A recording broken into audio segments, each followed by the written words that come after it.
we do this one yet? We haven't done it? We have done it. Okay, well, you know the answer then, right? Did you get the answer last time?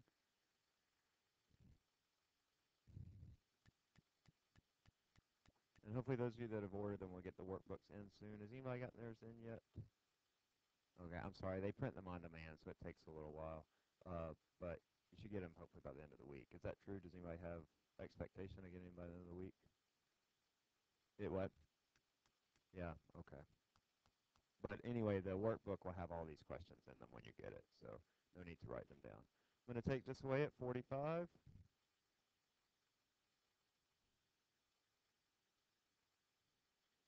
Okay, awesome. E is the right answer, like we saw last time. Let's do a few more questions. These will also be in the back of your book when you get it. These PowerPoint files. So since 1983, the standard meter has been defined in terms of which of the following. How do we currently define what the meter is?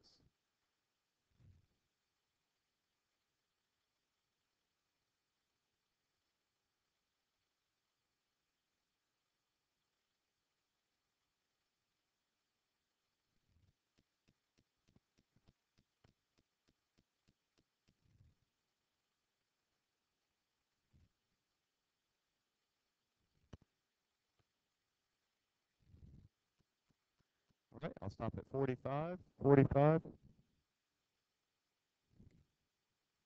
Remember with these, when you get the correct answer, you get double credit. So if you miss a bunch, then try to get a bunch correct too. Okay, that's awesome. B is right. It's based on the speed of light. Remember, that standard is both accurate, accessible, and unchanging, unlike some of the other standards, like the standard for the kilogram. And let's see. Oh, and because you got 90%, do you know what happens when you get 90%? Did y'all hear about that guy? I read about it in the paper. He lost the entire left side of his body, like his arm and his leg, even his left ear he lost. Y'all hear about that guy? He's all right now. Hey, Sadie. You get over 90%, you get a free joke. Okay. Since 1967, the standard for the second of time has been based on which of the following? The frequency of the cesium atom, the average solar day, sidereal day, or the Greenwich Civil Time.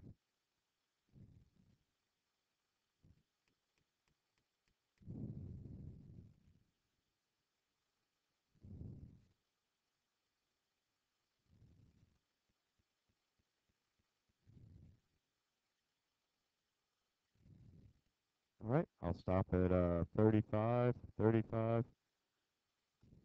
We're doing awesome on this. Remember, you can ask your neighbor if you're not sure what the answer is. Please ask your neighbor.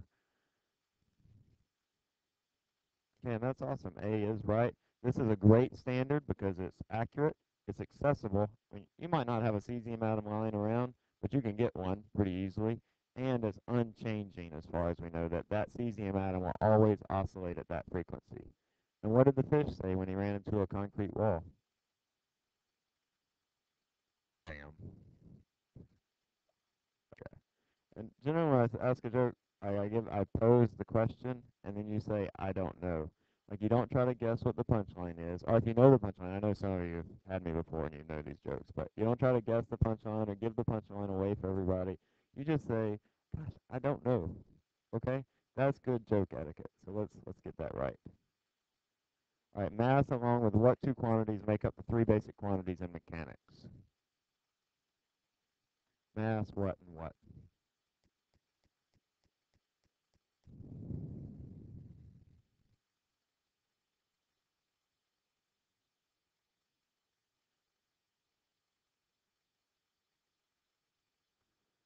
All right, I'll stop at 28. 28.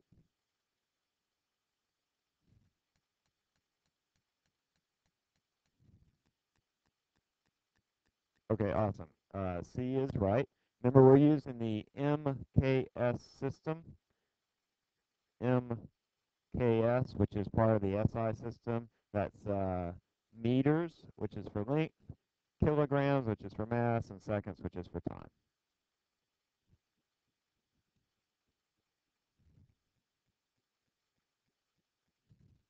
We'll come back to these in a little bit.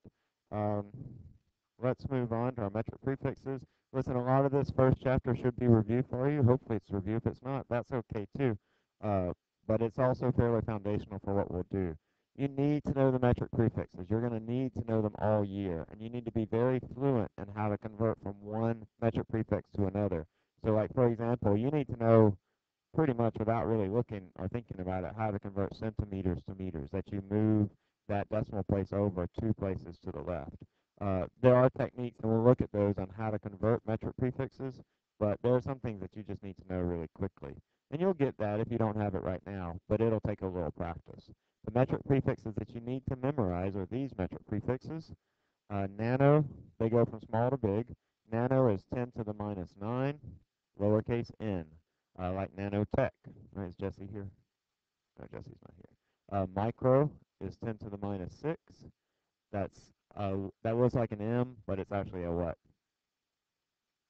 It's a mu. It's the Greek letter mu. That's why it has that funky little tail on it. Milli is 10 to the minus 3. That's an M. Centi is kind of an oddball, but we still use it a lot. 10 to the minus 2, like a centimeter. Kilo, crossing over into the bigger metric prefixes. Kilo is 10 to the third. It's a K. Mega is 10 to the sixth. Or million, it's a capital M. And then giga is 10 to the ninth, which is a capital G. This is a lowercase k, but the other two are capital. So these move from small to big. You need to commit these to memory. These are the only ones that you'll use. Particularly, we will use this one and this one, and a little bit so this one in these first few chapters. And then as we get into other material, we'll use those others as we're dealing with light and electricity and what have you next semester. All right, commit those to memory. You need to know them. They'll certainly be on the multiple choice part of the test, but they'll be throughout the semester. As I give you problems, I'll give you one unit, and you'll need to convert it to the SI unit in the MKS system, meters, kilograms, or seconds. Dimensional analysis is a tool that we'll use to convert units. It's also on this first test, you'll just have some dimensional analysis questions where I give you an equation and I ask you, what are the basic units of this equation, or is this equation correct or not? It's a good practice and a good skill for you entering into a technical or chemistry field or biology field or engineering or geomatics to be able to do dimensional analysis, because it allows you to work with equations better and to tell if an equation is correct or incorrect. So it's something that you've probably done, you should have done in high school, but we're just going to review it quickly here. First, just let me give you some common dimensions and units here. Area is meters squared, volume is meters cubed, velocity is meters per second, and acceleration is meters per second squared. Don't worry if you don't know what those mean just now. Just sort of, and don't even bother memorizing the units. We'll get to them eventually, and you will know them then. Some other things here. Time, T,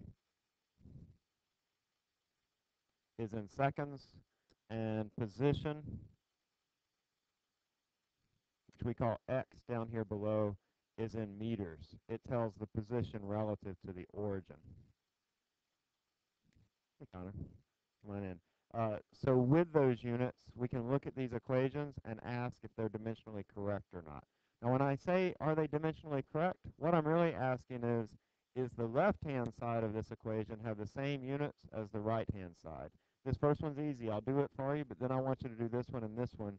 I'll give you a couple minutes to do that one and the second and third one. So x equals vt. When I look at this, I'll write in, gosh, what are the units for x?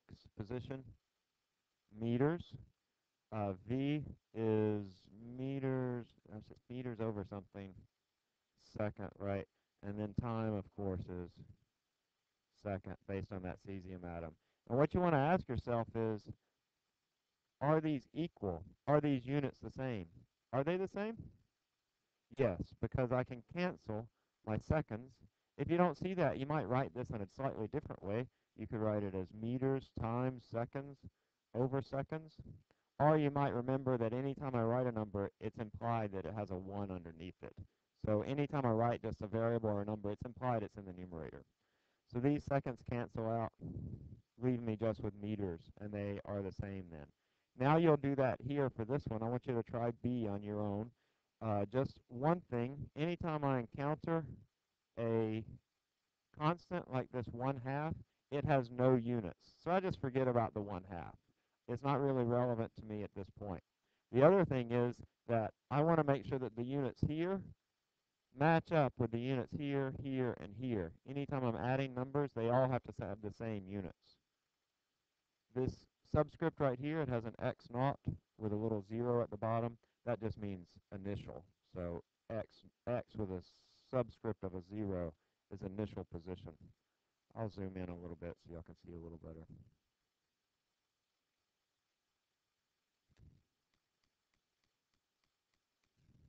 All right, so are these equations correct? Are they dimensionally correct? And if they're dimensionally correct, then you know what? They're probably correct. So I'll give you a couple minutes, say till 7:46, and then I'll show you the answers.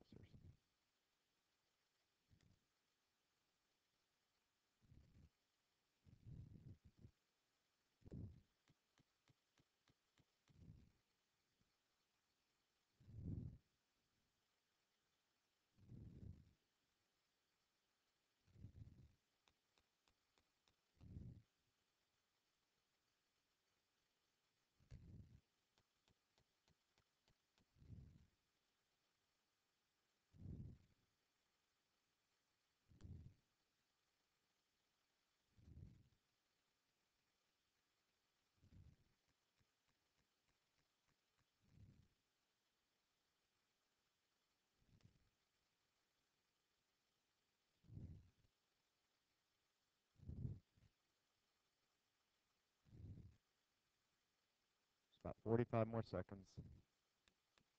I ask you what you think about B and C.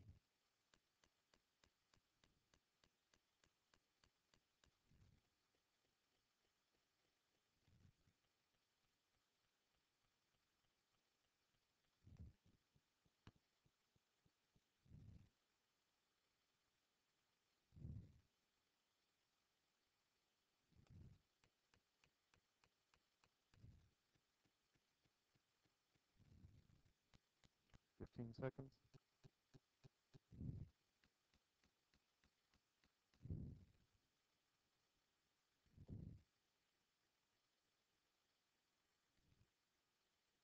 Okay, B. Correct or no? What do y'all think? I think so. Let's take a look.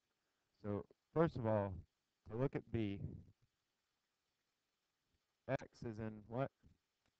Meters. X naught is in what? Meters. This little subscript 0 just means initial. It means actually at time equals 0. That's what the little 0 is. So these two are okay because I have meters and meters. I've already said that VT is what? VT is, it's the same as, it's meters, right? So this is meters per second, this is seconds, so that's meters. So really the only part I'm dealing with is this part. What is A? Acceleration, which is in units of meters per second squared. And then I multiply that times time squared. What does that give me? Meters. So is this correct or not? Why not?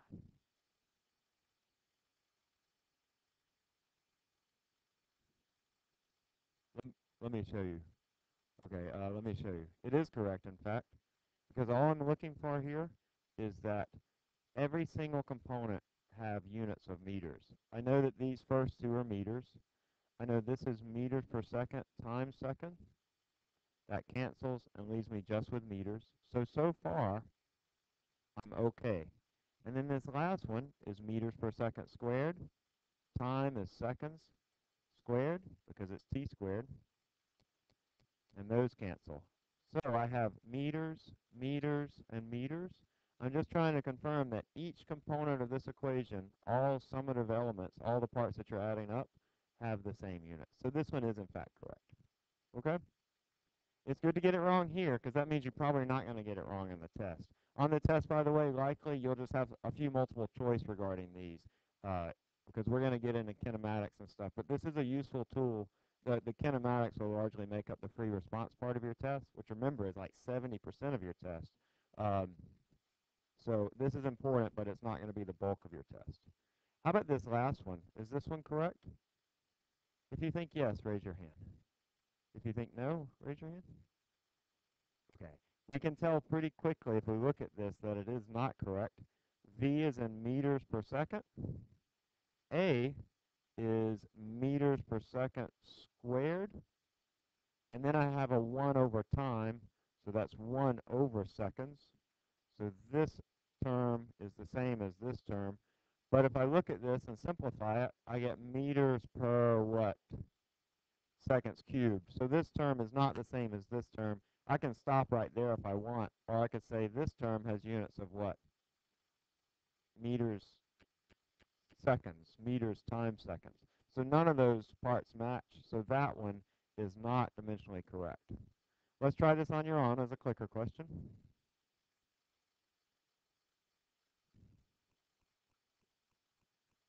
Is this equation dimensionally correct? This one looks really complicated, but it's not. Before you actually start putting in units, I'll zoom in. Before you actually start putting in units, you can remove some elements of this equation, simplify it somewhat. Is this equation correct? XAM over T equals to 1/2 mv squared times A over V.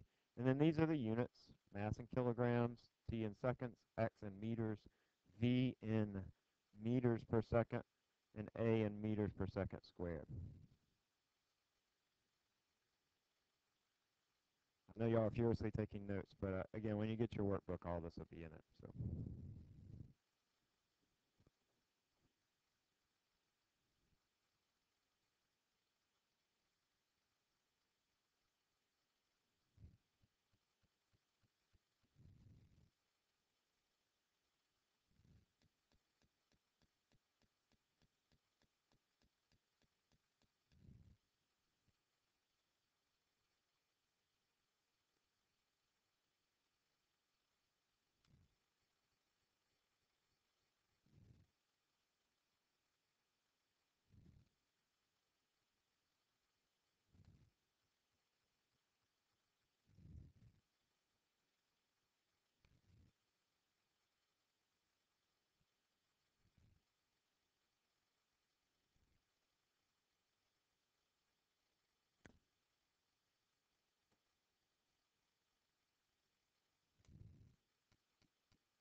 You can ask your neighbor, but be careful because about half of you have it right and about half of you have it wrong. So, but ask a neighbor that seems confident about their answer.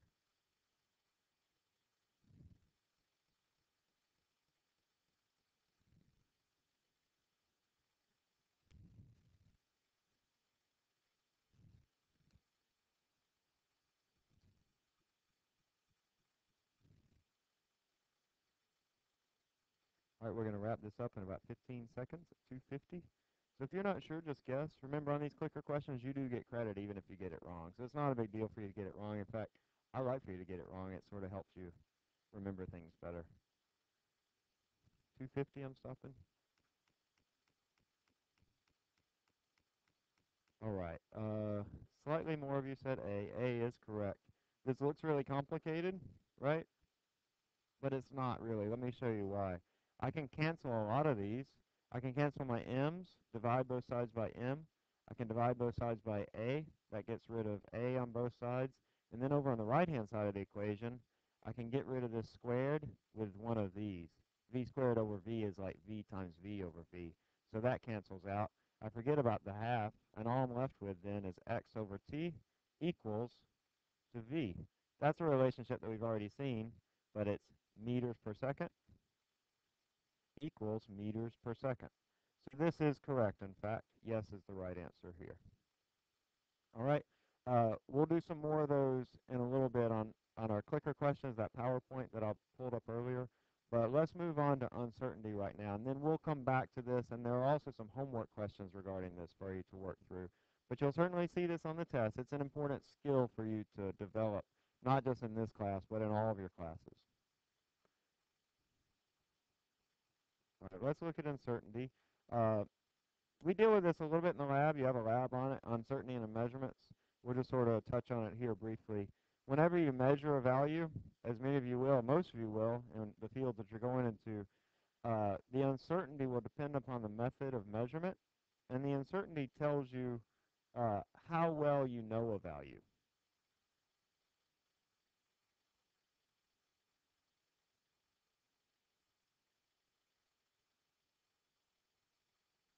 In the lab, we talk about systematic versus random uncertainties.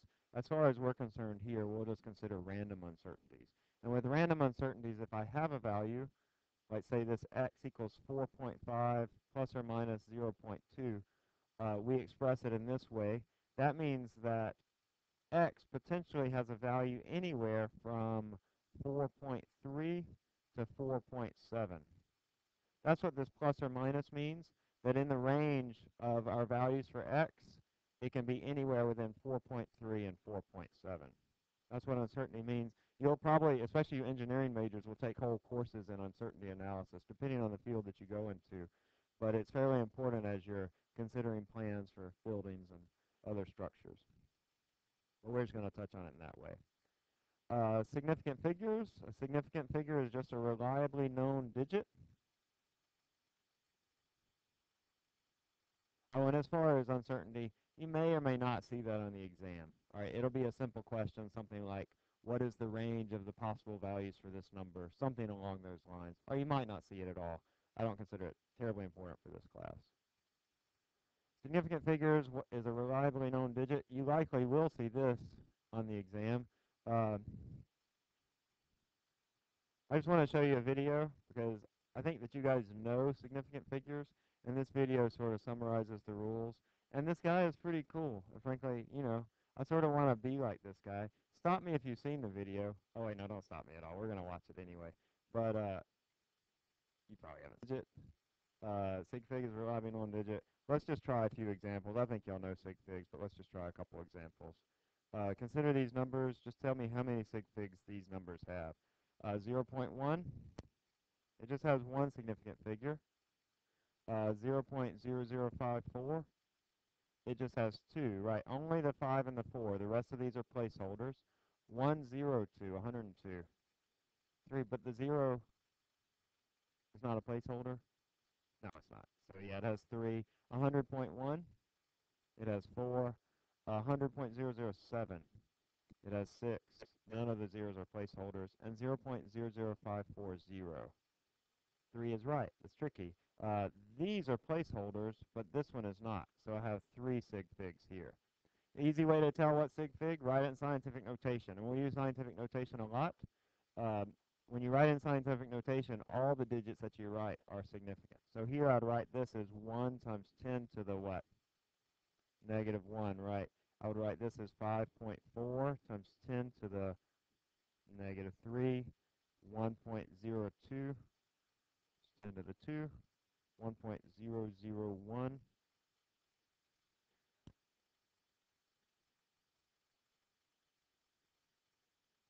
and this would be what in scientific notation?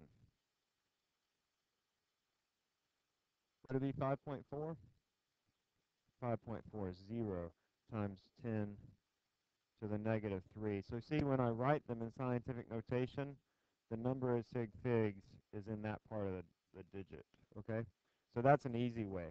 So when you write numbers in scientific notation, um, all the figures are significant.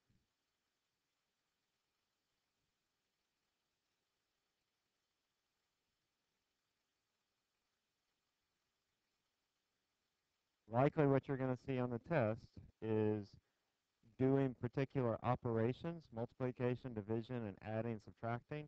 And so there are a couple rules, one for multiplying and dividing, and one for adding and subtracting. When you're multiplying and dividing, use the lowest number of significant figures. So for example, if I multiply 205.1 times 2, I get 410.2. But when I write this digit, I don't really know all of these digits reliably because I have four significant figures here, but just one significant figure here. So how many digits will I write over here? How many significant digits? Only one. So the answer would just be 400. So the correct way to write this is going to be 400.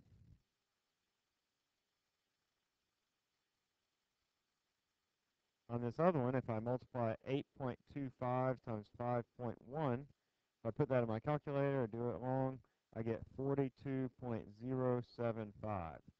All right, so if I do that, what is going to be the proper way to write this number? Just 42, right. I have 3 digits here, 2 digits here, so I only keep the 42. So you'll have stuff like that. Likely, actually, you'll have combined operations. Let me show you what I mean. When we're adding and subtracting numbers, we use the smallest number of decimal places.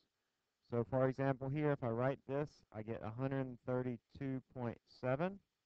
I have no decimal places here, and I have one decimal place here. So I will write this number as, what is it? 133, right? So the correct way to write this is 133. When rounding, we'll round in normal ways. If it's less than 5, you drop it. If it's more than 5, you round up. So 89.5 becomes a 90.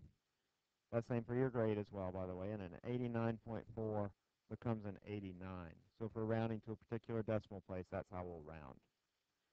And in fact, the way we would actually write this is a 90 with a bar over it, if that's our significant figure, or a 90 with a decimal place after it. Okay? In general, you keep the proper number of sig figs for each step as they're given by the order of operations. And this is more like what you'll see in the exam, where you have both multiplication and addition and subtraction. Um, I'm not going to be a particular stick. I'm not going to be particularly strict about sig figs and your free response problems, but on this first test, I will sort of keep an eye out for making sure that you're keeping proper sig figs. And if you have 6 where you should have 2, then I might take 1 point off. Okay, but there will be some particular multiple choice questions that'll be like this, where I give you a mathematical operation and you have to calculate it using proper sig figs. So in this, there are different philosophies on how you do this. The way that I think is best, or the way I think is easiest, is to, for each step that you do, you keep the proper number of sig figs. All right, so for example, here, 3 over 4.2, this is equal to 0.714. But the proper way to write it would not be 0.714, but what? Just 0.7.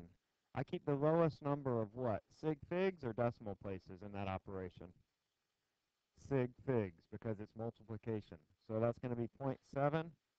The next thing that I'll do is this thing. Let's see, that's 12. Is that 13.5, I think? All right, so that's 13.5. But I don't use 13.5. I use what? 10. Right, because I have one significant figure here, 3 significant figures here, so I'll write it as 10. And then I would add this. That would be 10.7 if you're doing your calculator ahead or whatever.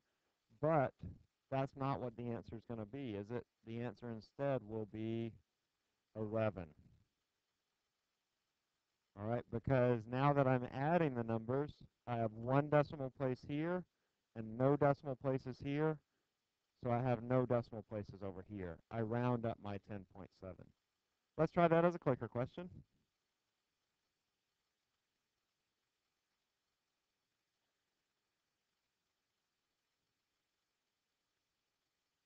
Which of these answers has the appropriate significant figures for this operation?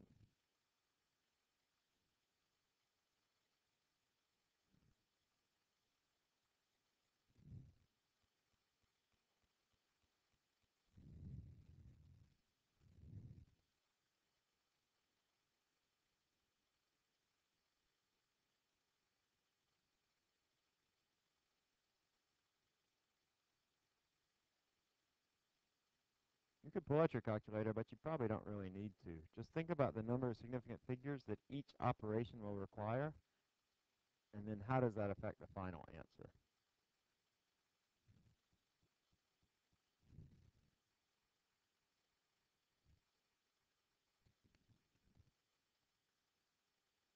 Remember, feel free to ask your neighbor if you're uncertain, or just share your answer with your neighbor.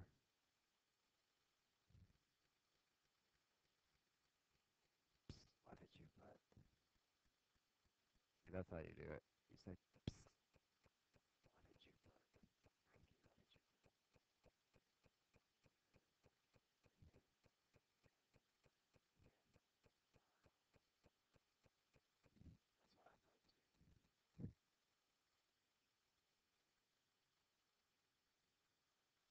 Okay, feel free to ask your neighbor. I'll stop at 130. 130?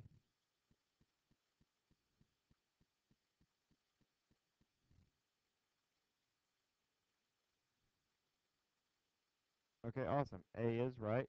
Because I have two sig figs here, one sig fig here, my answer over here is just going to have one significant digit.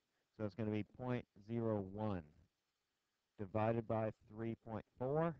I have one sig fig here, two sig figs here, so my final answer will just have one significant figure. All right? Stuff like that. You could also see one where it has addition and subtraction added into. Okay, let's do conversion of units.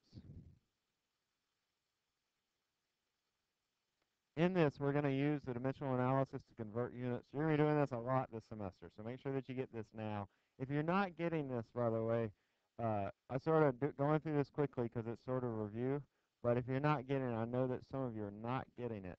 Make sure, in whatever way that you can, come see me is one way to do it. You can go to the tutoring center. They have excellent tutors there. They're super cheap. It's 25 bucks for the semester for unlimited tutoring. Ainsley and Derek both did very well in this particular class, and they are great tutors. You can go to the tutoring center or find a friend that's doing well that you know is doing well in this class. But some way, if you're not getting this, you need to get it this week, because next week, I'm going to be out on Wednesday, but next week will be sort of a whirlwind as we move into kinematics. So make sure that you're getting this now. All right? All right, so we're going to use dimensional analysis to convert units. So for example, let's say I want to convert 28 meters per second into miles per hour. The first thing that we need to know are some conversion factors. I will always provide you conversion factors between systems, like between the SI system and the British system. I don't expect you to know the number of meters in a mile, for example, though many of you probably do. Uh, but you'll need to know the metric conversions. You need to know how to convert within the metric system. I expect you to know the number of seconds in an hour. Does anybody know right off? 3,600, right. If you don't know that right off, there are 60 minutes in an hour, 60 seconds in a minute, 60 times 60, that's 3,600. So 1 hour is 3,600 seconds. 1 mile is 1,609 meters, right? 4 loops around that 400-meter track is a mile. And so if I want to convert this, this is what I do. I start with my 28 meters per second, and then I multiply it by my conversion factors. I'm going to put 1 on the numerator and 1 in the denominator. So let's say I want to use this conversion factor. One of these numbers will go in the numerator, 1 will go in the denominator. What's going to go up here, 1 hour or 3,600 seconds? I know it's 3,600 seconds because it's going to cancel out the seconds, which is what I want to happen. Let me show you. So I'll write 3,600, 1 hour. Now my seconds cancel here, and it leaves me with meters per hour when I multiply that out. You can think of this conversion factor as having a value equal to 1. Not that its numerical value is equal to 1, but that 3,600 seconds is equal to 1 hour. So you can imagine as this sort of having a value that's unity, that's 1. And now I want to do the meters and miles. What goes in the numerator? Miles goes in the numerator, right? So 1 mile is 1,609 meters. Now my meters cancel here and here, and when I multiply this out, I'll have miles per hour. So this is 62.6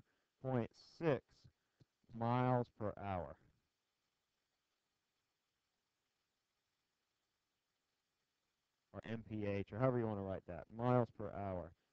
Notice, gosh, why did I keep 3 sig figs here? Because you know what? This only has 2 sig figs.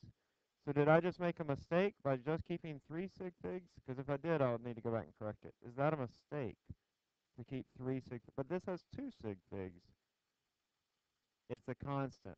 So constants, whenever we use constants, it's like they have an infinite number of zeros behind the decimal place. So this would be like 3600.0000000 all the way out. I'm not going to spend class time to write out all those zeros because, you know, we'd be here till the end of time to write an infinite number of zeros. So it's just assumed when we write a constant, and in general in the community it's assumed that constants are fully known, that they have all the reliably known digits are infinity. It's not always true, but we assume that to be the case. Okay? Um, you'll also need to know how to convert units with powers. In converting units with powers, it's similar but a little bit different. So say, for example, I have 5.7 kilograms per cubic meter, and I want to convert it to grams per cubic centimeter. So I start out with my first value,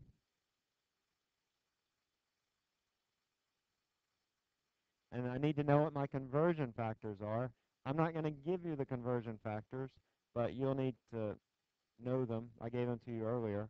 Um, 1 centimeter is equal to 10 to the minus 2 meters, because centi I know is 10 to the minus 2. Let me show you another way to write this that's exactly the same, and usually the way that I think about it. I can also say that 1 meter is equal to 100 centimeters. I just divided both sides of this by 10 to the minus 2, and I get this. Both of these are equivalent statements, and I'll usually use this conversion factor. Because, I don't know, in my mind, I think of a meter. And what do you think of when you think of a meter? 100 centimeters. Is that what y'all think of when you think of a meter? Maybe, maybe not. But a meter is 100 centimeters. So I'll usually use this conversion factor. And then our kilogram. Gosh, how many grams is our kilo? Yeah, how many grams is our kilogram? Remember a kilo? Sorry, it is 1,000. That's right, Mackenzie, right? Yeah, it's 1,000. Kilogram is 1,000 grams. All right, so those are our conversion factors. I have 1 kilogram, 1,000 grams, and now I want to do the meters. 1 meter is 100 centimeters.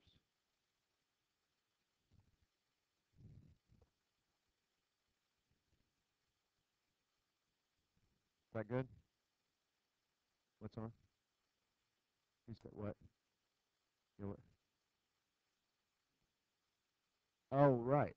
So, yeah, this doesn't cancel out because I have meters and I have cubic meters. So what does a guy to do, or a gal, if you will? Compute my conversion factor over here, because that will give me cubic meters in the numerator and cubic centimeters in the denominator, and it'll give me the right answer. So then my cubic meters will cancel out over there. My kilograms cancel, and I'm left with grams per cubic centimeter. You do this, it comes out to be 5.7 times 10 to the minus 3 um, grams per cubic centimeter. Right, sometimes we'll have funky units. We're not going to listen to this clip, but let's just say I have just some random unit, 364.4 smoots is equal to 125 meters. How many smoots is 225 meters? Just some random unit that you've never heard of. Don't be thrown off by those. You do it exactly the same way. 225 meters, 125 meters, 364.4. These will cancel. This is in smoots, and it's going to give me 656 smoots. There's a clip. We're not going to listen to it now, but Smoot won the Nobel Prize, I don't know, 10, 20 years ago, and when he went to MIT, they measured the length of a bridge and his height when he was like, in college, like y'all are. Okay, so that's smooth. But just if you see a funky unit, don't sweat it. If you have a conversion factor, it works exactly the same. All right. Hopefully that's a little bit mind-numbing for you, but if it's not, you need to get it this week. I'm sorry, I don't mean to point my finger at you, but you need to get it this week, because if you don't get it this week, that's bad. Okay, come see me, go to the tutoring center, do whatever you need to do to get this week. You'll also see some estimates and order of magnitudes. Um, And when you do that, when you're doing these order of magnitude measurements, the way you'll see this on the test is I'll give you a question, and I'll ask you, what is the area of this screen? Or whatever, some physical object that you can see. What is the area of your hand? Or what is the height of your professor? How tall am I in meters, roughly? About 2 meters, right? That's a good estimate of how tall I am. I'm 6 foot. That's about 2 meters. All right. How about this screen? How tall is this screen from here to here?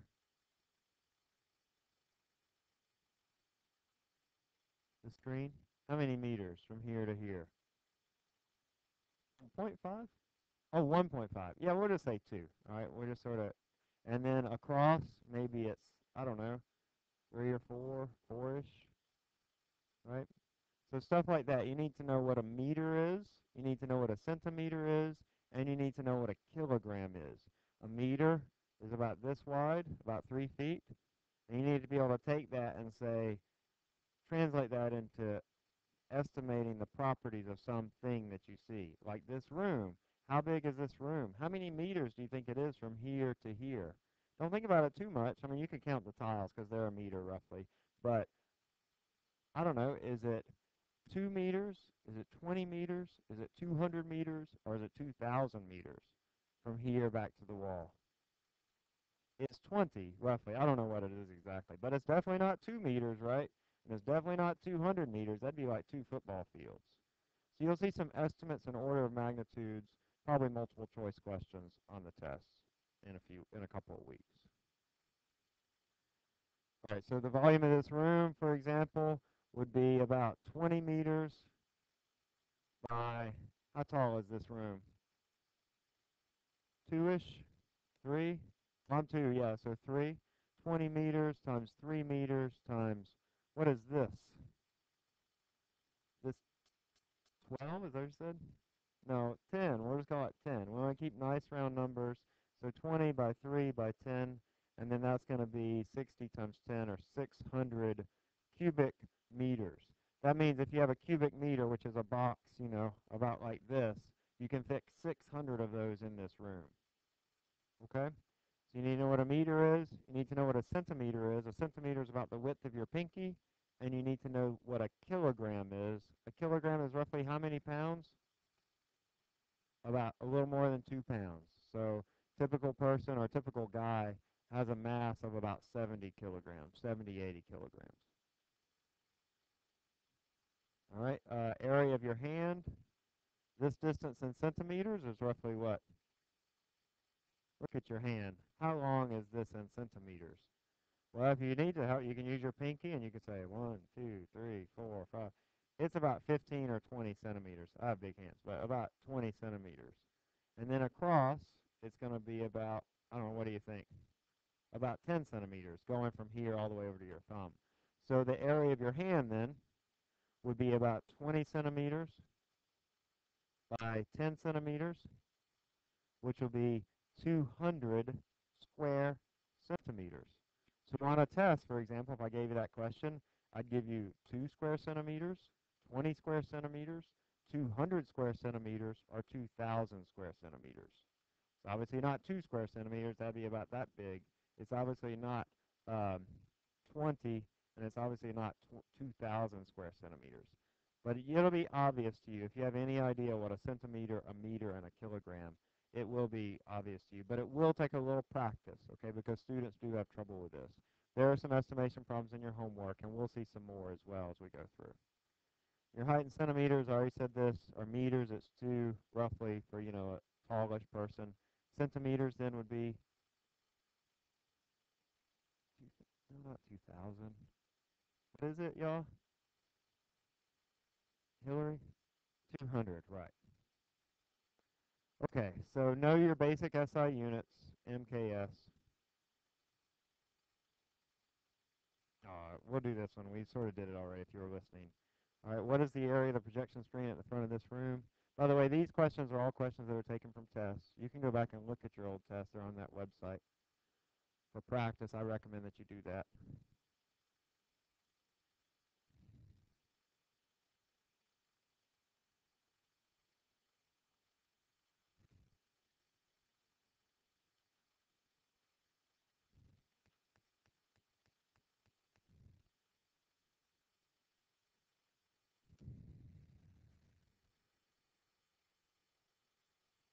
All right, I'm going to stop at 40.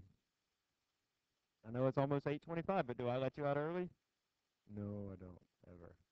Okay. Because it's good for you, and I care about you. Okay, B is right.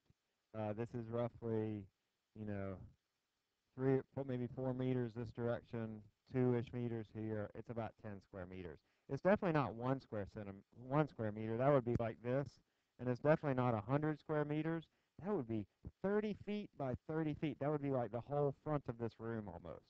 Right, so 10 is really the only reasonable answer. You might have some argument, well, it's not quite 10, maybe it's more like 6 square meters or 12 square meters, but 10 is really the only reasonable option. And that's the way the questions will be. There will only be one reasonable option. Okay, let's look at coordinate systems. Again, I know this is fast, but we'll slow down when we get to stuff that's more new to you. Okay, we use coordinate systems. We use it a lot this semester. This semester we're doing a lot of mechanics, and so we use coordinate systems a lot, and you'll have to deal with them a lot. We'll use a Cartesian coordinate system like this, XY coordinate system, or an XYZ coordinate system.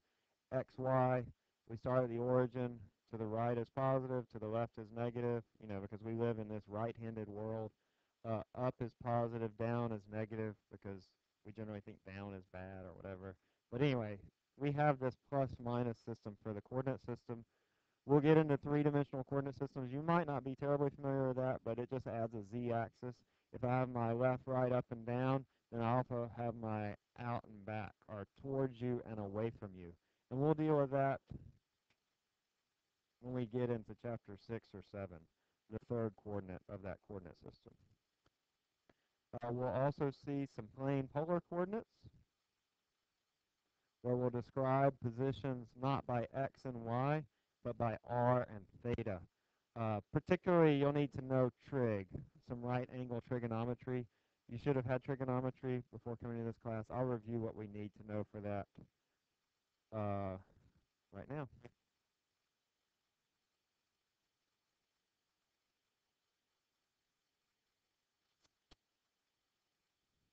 Or before we get, no, we're not going to get into this. We'll just wait for like 30 seconds. Oh, wait, no, there we go. It's 8:25 now. So y'all have a great day, and we will finish